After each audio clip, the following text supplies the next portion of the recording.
रोज रात को सोने से पहले बोलने चाहिए ये 2 शब्द। जीवन की सभी समस्याएं दूर हो जाएंगी।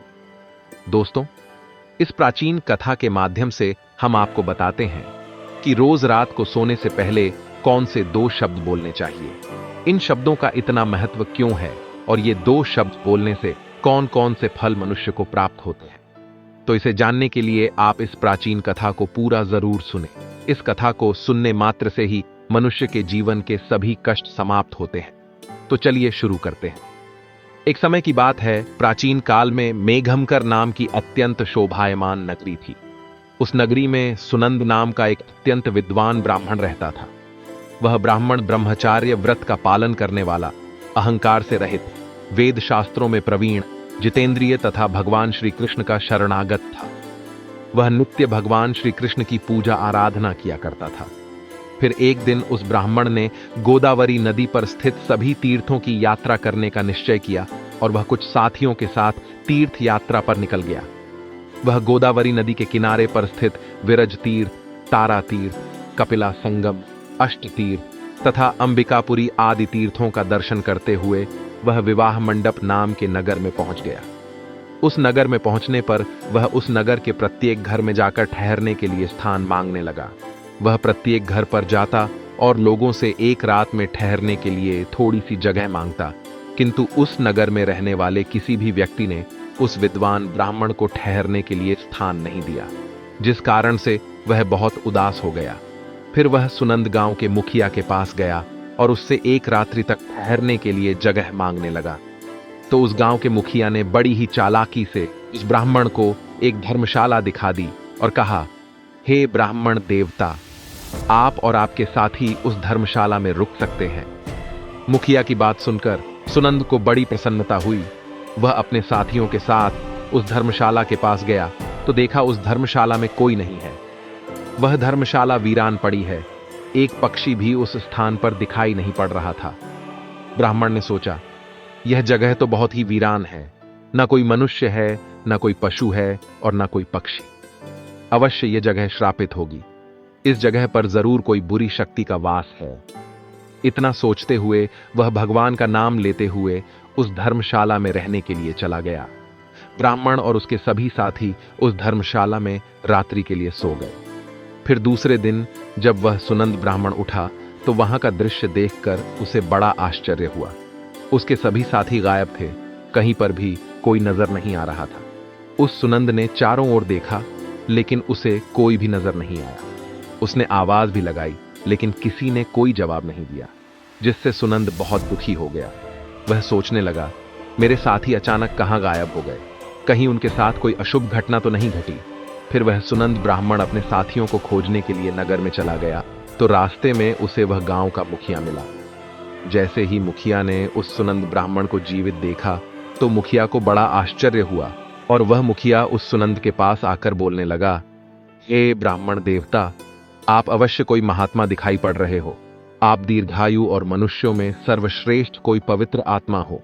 वह ब्राह्मण अकेला ही उस धर्मशाला से जीवित बाहर आया था, जिस कारण से मुखिया को लगा ये अवश्य कोई महान व्यक्ति है। इसके पास अवश्य कोई विद्या या फिर कोई महामंत्र है, जिसका जाप करने से यह ब्राह्मण जीवित बाहर आया है। फिर मुखिया ने उस ब्राह्मण से प्रार्थना की और उसे अपने गांव में ठहरने के लिए मनाने लगा। हे ब्राह्मण देवता, जब तक आपके साथी नहीं मिल जाते आप हमारे साथ ही रुकिए, मैं आपकी सेवा करूंगा। ऐसा कहकर उस मुखिया ने उस ब्राह्मण को अपने घर में स्थान दिया और उसकी बड़ी सेवा करने लगा।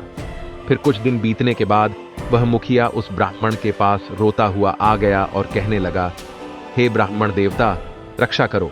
कल रात में एक राक्षस ने मेरे पुत्र को चबा लिया है। मेरा पुत्र बड़ा ही गुणवान और भक्तिमान था। उस मुखिया की ऐसी बात सुनकर सुनंद ब्राह्मण ने पूछा, हे भाई, कहां है राक्षस? किस प्रकार से उस राक्षस ने तुम्हारे पुत्र का भक्षण किया है? तुम मुझे बताओ, वह राक्षस कहां रहता है? मैं अवश्य तुम्हारी सहायता करने का प्रयास करूंगा। वह मुखिया कहने लगा, हे ब्राह्मण देवता, इस नगर के पास जंगल में एक बड़ा भयंकर नरभक्षी राक्षस रहता है। वह रोज रात को आकर इस नगर के मनुष्यों को खा लिया करता था। फिर एक दिन समस्त नगर वासियों ने उस राक्षस से विनती की कि वह इस नगर के लोगों को ना खाएं, हम तुम्हारे लिए भोजन की व्यवस्था कर देते हैं। जो भी लोग बाहर से इस गांव में रुकने के लिए आते हैं, उन्हें हम उस धर्मशाला में रुकने को कहेंगे और तुम उन लोगों को खा लेना। उस राक्षस ने हम नगरवासियों की बात मान ली और जो भी रात को उस धर्मशाला में रुकता है तो वह राक्षस उन्हें खा लेता है। हमने अपने नगरवासियों की जान बचाने के लिए ही ऐसा किया। फिर हे ब्राह्मण देवता, आप अपने साथियों के साथ उस नगर में पधारे और हमने आपको उस धर्मशाला में रुकने के लिए कहा ताकि वह राक्षस आपका और आपके साथियों का भक्षण कर सके। किंतु उस राक्षस ने आपको छोड़कर आपके सभी साथियों को खा लिया। कृपया आप मुझे क्षमा करें। मैंने नगरवासियों के प्राण बचाने के लिए ही ऐसा किया, किंतु उस दिन उस राक्षस ने आपको छोड़कर सभी को खा लिया। तभी मैंने जान लिया कि आप कोई सिद्ध पुरुष है, कोई महात्मा है। वह मुखिया आगे कहता है, हे ब्राह्मण देवता, कल रात को मेरे पुत्र का एक मित्र आया था, किंतु मैंने उसे पहचाना नहीं और उसे भी ठहरने के लिए उस धर्मशाला में भेज दिया। फिर जब मेरे पुत्र को पता चला कि उसका मित्र धर्मशाला में रुकने के लिए गया है, तो वह भी उससे मिलने के लिए चला गया और रात को उस राक्षस ने मेरे पुत्र को भी खा लिया। फिर वह ब्राह्मण कहता है, हे भाई, वह राक्षस कहां पर रहता है? तुम मुझे उसके पास लेकर चलो। मैं उस राक्षस से कहकर तुम्हारे पुत्र को लौटाने के लिए कहता। फिर वह मुखिया उस ब्राह्मण को लेकर उस जंगल में चला जाता है जहां पर वह महाभयंकर दुष्ट राक्षस रहता था। उस राक्षस के पास जाने पर वह मुखिया रोता हुआ उस राक्षस से कहने लगता है, हे दुष्ट राक्षस, तूने मेरे पुत्र को क्यों खा लिया? मेरे पुत्र को अब वापस लौटा दो। वह राक्षस कहने लगा, हे मनुष्य, तुम्हारा पुत्र भी उस धर्मशाला में था, इसी कारण से वह भी अन्य लोगों के साथ मेरा ग्रास बन गया। मैंने अनजाने में ही तुम्हारे पुत्र का भक्षण कर लिया है। अब तुम्हारा पुत्र मेरे पेट में है, मैं उसे तुम्हें वापस नहीं लौटा सकता। अब तुम अपने पुत्र की मुक्ति के लिए उपाय करो। फिर वह मुखिया कहता है, हे राक्षस, अब तुम ही बताओ, मैं अपने पुत्र की मुक्ति के लिए क्या उपाय करूं?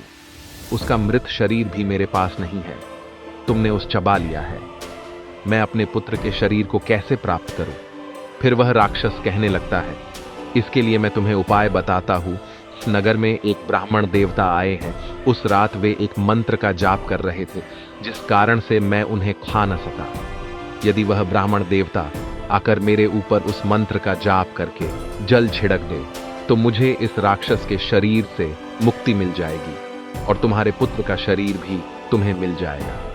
तब उस मुखिया के साथ खड़ा वह सुनंद ब्राह्मण कहने लगता है, हे राक्षस, वह ब्राह्मण मैं ही हूं जिसे उस रात तुमने नहीं खाया। फिर वह राक्षस उस सुनंद की ओर देखता है और प्रणाम करते हुए कहता है, हे ब्राह्मण देवता, आपके दर्शन करके मैं धन्य हुआ। कृपया आप मुझे इस श्राप से मुक्ति दिलाओ। मैंने इस राक्षस का शरीर धारण करके बहुत पाप किए हैं। तब वह ब्राह्मण कहता है, हे राक्षस, तुम मुझे बताओ, किस कारण से तुम्हें यह राक्षस का शरीर प्राप्त हुआ है? तब वह राक्षस कहने लगता है, पहले के समय में मैं एक किसान था। उसी नगर के पास में मैं खेती किया करता था। एक दिन मेरे खेत के पास में एक गिद्ध एक जीवित मनुष्य पर हमला करके उसे खाने लगा था। तभी उस स्थान से एक तपस्वी जा रहे थे। उन्होंने इस दृश्य को देखा तो वे दूर से ही उस मनुष्य को बचाने का प्रयास करते हुए उसके पास आ गए। तो वह गिद्ध उस मनुष्य को उठाकर आकाश में उड़ गया। उस तपस्वी को मेरे ऊपर बहुत गुस्सा आ गया और उन्होंने मुझे श्राप देते हुए कहा, अरे दुष्ट पापी मनुष्य, तेरे सामने वह गिद्ध उस कमजोर मनुष्य को खा रहा था, किंतु तूने उसकी सहायता नहीं की। तू तो नरक में जाने के ही योग्य है। जो मनुष्य समर्थ होकर भी दीन तथा भयभीत लोगों को कष्ट में देखकर भी उनकी सहायता करने नहीं जाता, उसे यमदूत कुंभीपाक नरक में गिराते हैं। जो शक्तिशाली होकर भी चोर आदि के चंगुल में फंसे हुए मनुष्य को नहीं छुड़ाता, वह नरक में पड़ता है और दूसरे जन्म में भेड़िया बनता है। जो बाघ, सर्प, राक्षस, भूत, बेताल आदि के द्वारा घायल हुए मनुष्य की सहायता नहीं करता, उसे हत्या का ही पाप लगता है। अरे दुष्ट, तू उस मनुष्य की मदद कर सकता था, किंतु तूने नहीं की, इसीलिए तू भी महापापी ही है। इसीलिए मैं तुझे श्राप देता हूं कि तू राक्षस हो जा। उस तपस्वी के द्वारा मुझे श्राप दिए जाने पर मैं बहुत घबरा गया और मैंने उन तपस्वी से क्षमा याचना की। मैंने कहा, हे तपस्वी, मेरा ध्यान खेत की रक्षा करने में था, इसीलिए मेरा ध्यान उस गिद्ध पर नहीं था। मैंने जानबूझकर ऐसा नहीं किया है, कृपया आप मुझे क्षमा करो। तब उस तपस्वी ने मुझे क्षमा कर दिया और कहा, जब कोई सिद्ध ब्राह्मण मंत्र का जाप करके तुम्हारे ऊपर जल छिड़क देगा, तब तुम्हें इस राक्षस के शरीर से मुक्ति मिलेगी। राक्षस के द्वारा इस प्रकार से कहने पर उस ब्राह्मण देवता को सारी बात समझ में आ गई और उस ब्राह्मण देवता ने अपने हाथ में जल लिया और उस दिव्य मंत्र का उच्चारण किया और वह जल उस राक्षस पर छिड़क दिया। शरीर पर जल पड़ते ही वह राक्षस जमीन पर गिर पड़ा और उसका शरीर उसी क्षण नष्ट हो गया और उसके अंदर से सभी मृत लोगों का शरीर बाहर पड़ा। उसमें उस मुखिया के बेटे का भी शरीर था। उस मंत्र के प्रभाव से उस राक्षस को और उसके पेट के अंदर के सभी मनुष्यों को एकदम से मुक्ति मिल गई और सभी दिव्य विमानों में बैठकर विष्णु लोक को जाने लगे।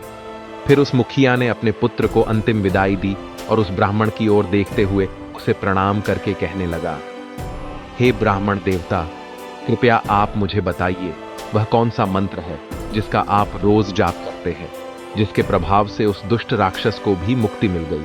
वह ब्राह्मण कहने लगता है, हे भाई, यह मंत्र मुझे मेरे गुरु के द्वारा प्राप्त हुआ है। जो भी मनुष्य रोज रात को सोने से पहले इस मंत्र का उच्चारण करता है, उसे किसी चीज का भय नहीं रहता, उसके सभी कष्ट समाप्त हो जाते हैं।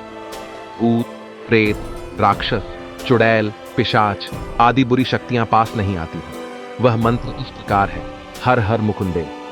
मैं रोज रात को सोने से पहले इस मंत्र का उच्चारण करता हूं। इस मंत्र के उच्चारण से मन को शांति मिलती है, मन से हर प्रकार का भय नष्ट होता है, जीवन की सभी समस्याएं समाप्त हो जाती हैं। जो भी मनुष्य इस मंत्र का रोज रात को उच्चारण करता है, उसे सुख, समृद्धि और धन संपत्ति प्राप्त होती है। जो भी उसकी कामना हो वह पूर्ण हो जाती है। इस मंत्र को सुन लेने मात्र से ही मनुष्य के पाप नष्ट हो जाते हैं। इसका जाप करने से जन्म जन्मों के पाप नष्ट होते हैं। इस प्रकार से उस ब्राह्मण ने उस मुखिया को वह अत्यंत चमत्कारिक मंत्र बताया और फिर वह मुखिया नित्य उस मंत्र का जाप करने लगा। तो दोस्तों, इस प्रकार से इस एक शक्तिशाली मंत्र के उच्चारण से उस ब्राह्मण को वह राक्षस भी खा न सका। इस मंत्र के प्रभाव से उस राक्षस को भी मुक्ति मिल गई। आप भी रोज रात को सोने से पहले इस मंत्र का उच्चारण अवश्य करें। यह कथा आपको कैसी लगी कमेंट करके जरूर बताएं।